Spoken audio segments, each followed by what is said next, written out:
I recently had a friend tell me that's coming closer to Judaism, and they're listening to rabbis, which tend to focus more on the gloom and doom side of Judaism. God is, for instance, with this COVID pandemic, God is punishing us because we've been so evil. He doesn't even want our prayers. That's why he closed down shuls and synagogues.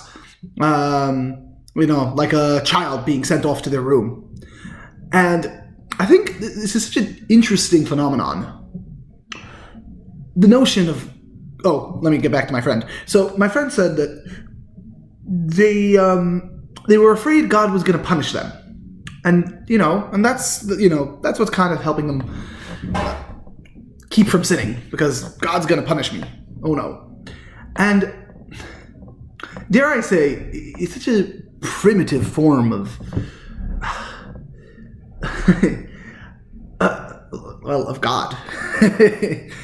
Like, nowadays, it used to be, and our Friedmen makes a point of this all the time, it used to be that, you were told you have to do something because you have to do it. What, you want to die?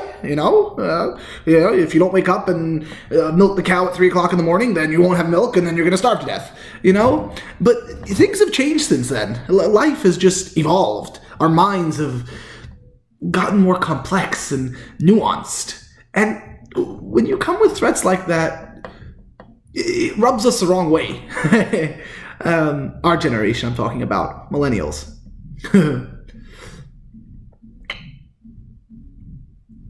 We just don't seem to respond, if you will, to threats. And you see it more and more with the younger generations. I still have 3-4-year-old sisters, and dear God, what they get away with. And threats just don't work to them, It just doesn't. And I guess you could kind of, we speak about Hashem being our master and our father. And we don't really have a good feel or a good definition.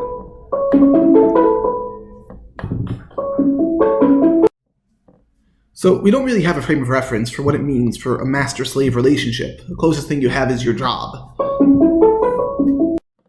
We don't really have a frame of reference for a master-slave relationship these days. The closest thing which we have is an employer-employee relationship. And even that, it's so... What's the word I'm looking for? Shallow. You're my employer, you pay my paycheck, and I really want my paycheck, so I'm going to do what you want because I want my paycheck. But honestly, I'd rather not have you on my case. And vice versa. It's like, you're my employee, but if I could get a robot to do this for not have to pay it for an hour, I'll definitely take the robot. But you're kind of the best I got right now, so I guess I just have to pay for you and your healthcare and whatever else. And this is why we're seeing less and less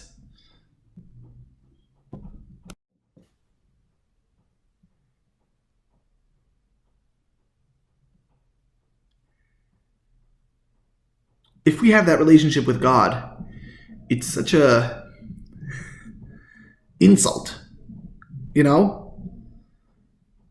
Especially considering that when you actually stop to study the relationship with God, we always try to speak of it in the most intimate terms. We say that Mount Sinai was the canopy under which God married us. And a marriage is something so precious, so wonderful. It's not a business connection that you sit around and, oh, what do you give me and what do I give you and does it make sense and, do the numbers add up and, are you worth it? So to speak, it's so much more. It's giving each other, Business and is all about what we want, what I can get out of you or what you can give me. Whereas marriage is all about you, the individual. It's about welding two people together. And should be the relationship which we have with God.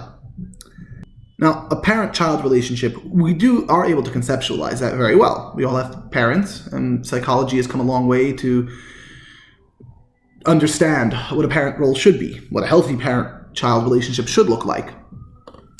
And if you had a father that told you, if you're out past midnight, when you come home, I'm going to spank you for being out past midnight, or I'm going to take away your privileges, or whatever else. And yeah, that'll work for when you're 12, maybe 13, 14 if you want to push it. But once you hit 15, 16, 17, 18, such threats become unbecoming. It's like, like the threats are just, you're trying to discipline your 25-year-old child, you're trying to discipline your 20-year-old child. It's so shallow. It's so ridiculous.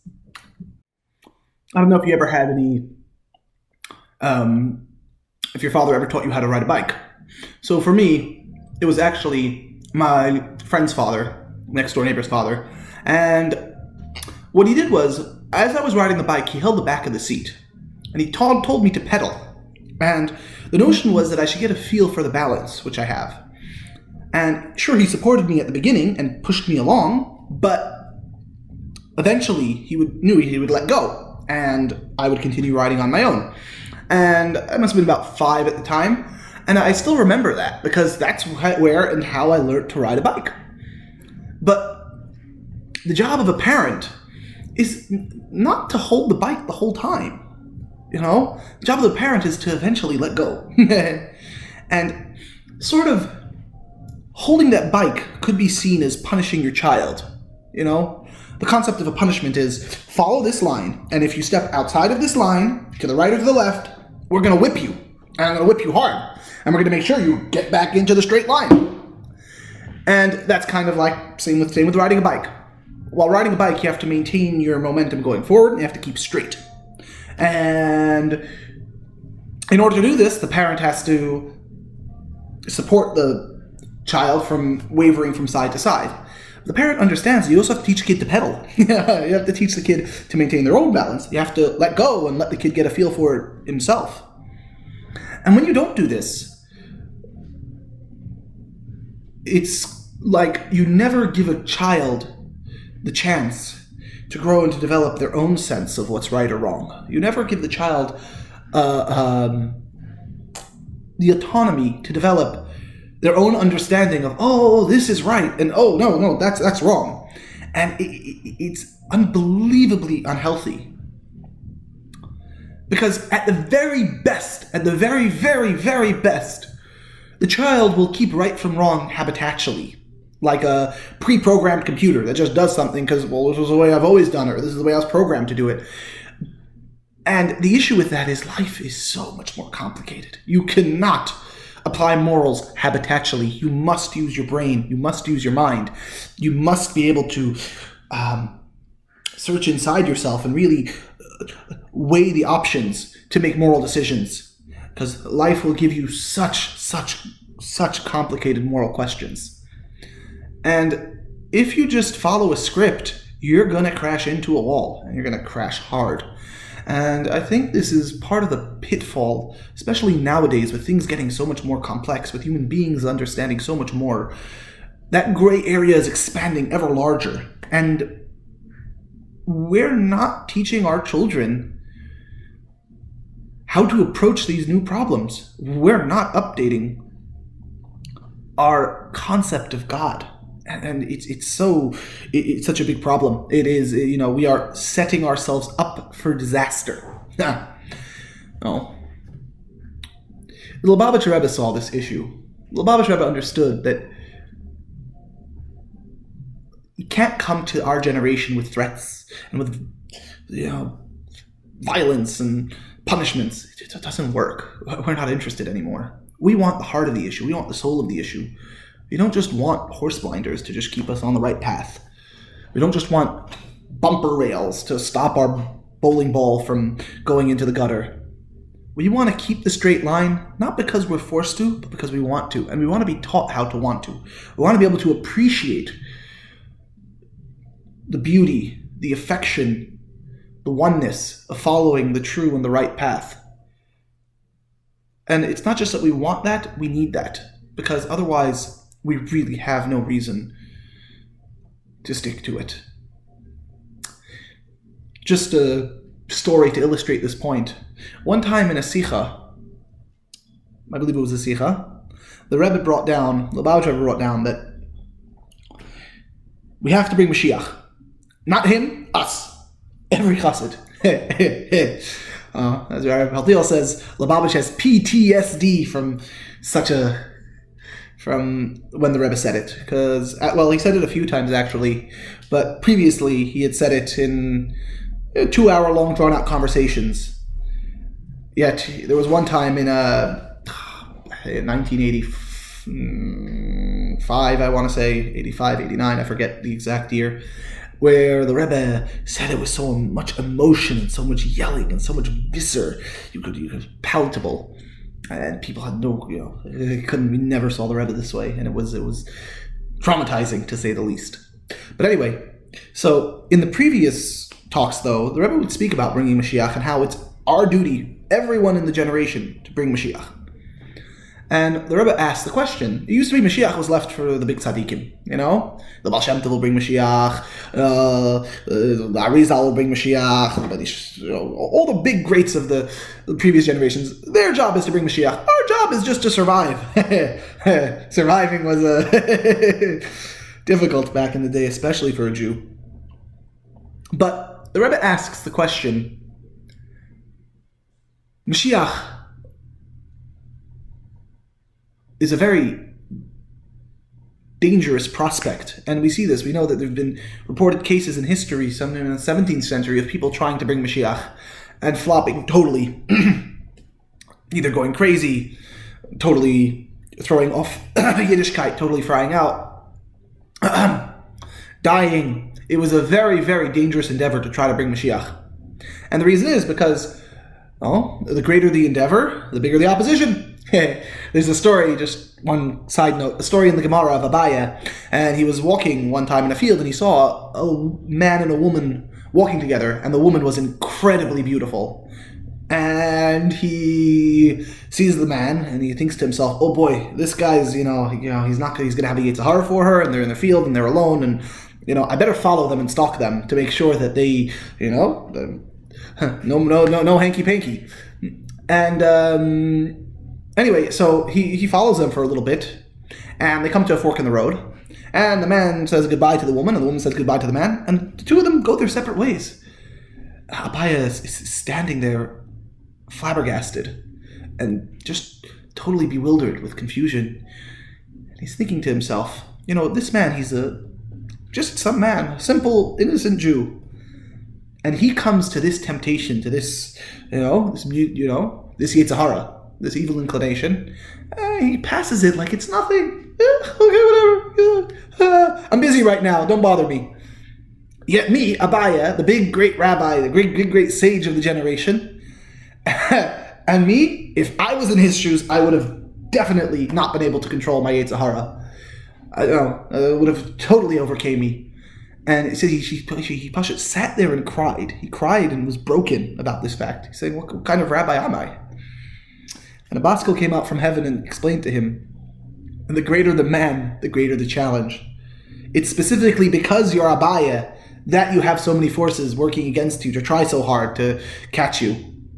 And this is an ongoing theme throughout Judaism, where whenever you have a particularly great soul, evil tries to attach itself very harshly to it. Another side note, excuse the tangents, but it brings down that, for example, Yehuda and Tamar, the relationship was very, very ambiguous, to say the least. He thought she was a harlot, and really she was his daughter-in-law, and and very, very convoluted relationship there. And yet this is the lineage which started the lineage of Mashiach. And so too with Rus, could she be converted? Can't she be converted? Back and forth, and etc., etc. And it's like, why? What's with all the drama surrounding the parental lineage of David HaMelech and thereby Mashiach? And it explains, whenever Tumah sees Mashiach coming, they try to nip it in the bud, so to speak. Like they tried to, David was supposed to be a stillborn, and Adam saw this, and Adam saw we need David for Mashiach. So Adam sacrificed 70 years of his life to give to David. So Adam was supposed to live 1,000 years, because when Hashem told him, you're going to die hayoim, today, we say that Hashem's days are 1,000 years. So Adam had 1,000 years to live on this earth. He was supposed to be immortal, but then Chetei Tadas. But anyway, so instead he lived 930, because 70 years were donated from his life to David HaMelech's life. And it says at the end of Adam's life, he said to himself, he said that had I known what life was, I would not have given those 70 years. Now that I guess he gave it at the beginning of his life, before he lived a full life, and now when he came to the end of his life, and he got to appreciate what life is, then he was able to fully comprehend what it was he was donating. Which is the human condition always. Well, we only appreciate something in the last 5 minutes of it. It's it's a real avoida. It's real work on yourself to be able to just to realize and be grateful how much good there is in this world. It's a non-stop battle. It's a battle we all struggle with every single day. Anyway, so tangent. Let's get back to where we were. So Mashiach, yes. So whenever Mashiach tries to come, dark forces try their best to prevent Mashiach from coming. And so the Rebbe asked, what gives our generation the right to endeavor to try to bring Mashiach? Especially considering previous generations didn't dare even think about it. And by God, were they much better spiritual shape than us. So what chance do we stand? And the Rebbe explained that the time for punishments and the time for evil forces and the time for all these obstacles are no longer standing in our way. And all we have to do is get up and grab it. It used to be there was a guard there standing with a big sword, and everybody who tried to come through, would have to fight this guard, being the Sitra Achra, the opposition to holiness. But now we finally have it that the dark forces are all but crushed. They've all, they're not interested in resisting anymore. In this talk about Mashiach, the Rebbe explains that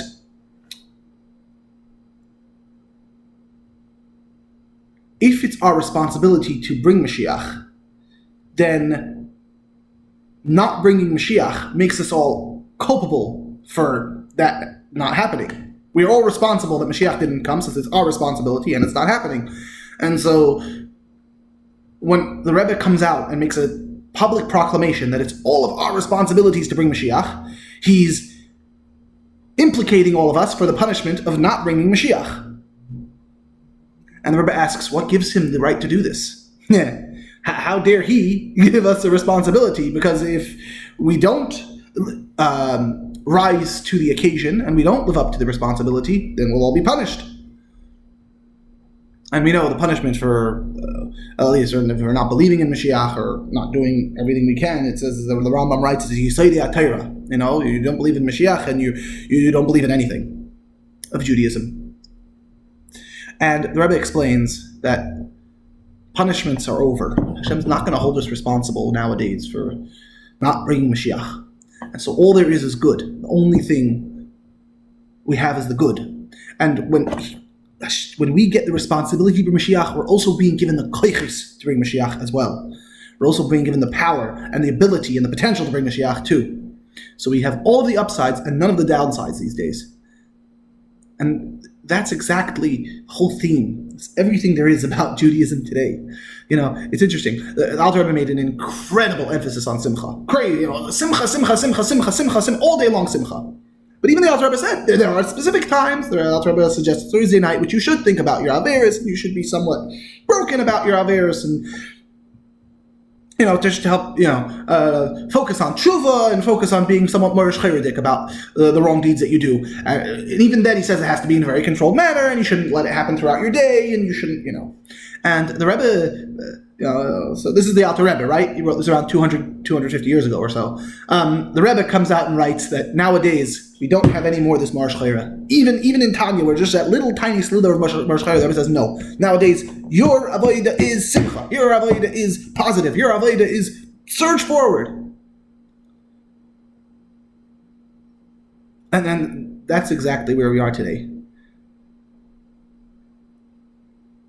Right now, right now, we're making a sprint to the finish.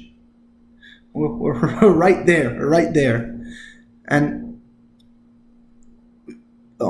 we can no longer worry about stopping and resting. We no longer worry about sitting and patching our wounds. We have to make that final dash and focus on the end line. Just one last point, since we are in a time of a great pandemic, the greatest one in, well, almost 100 years. We should all remember that terrible as this pandemic is, we should not attribute more than it deserves. It should never be given more power or be blown out of proportion. Somebody one time came to the Rabbi and complained that he wasn't feeling well. And he was broken about it. He was complaining about it, and he was kvetching about it. As we say, being a drama queen, somewhat. And it was a serious illness. And the Rabbi told him, I understand, it's a very serious illness. I understand that. I'm not trying to belittle your illness. But we don't need all the drama with it. It's an illness. We'll get over it. We'll get past it. We don't need to be stuck in fear and worry. And Hashem holds power. The virus is simply a tool Hashem is using. Anyway, we should all stay safe. We should all have a wonderful Shabbos.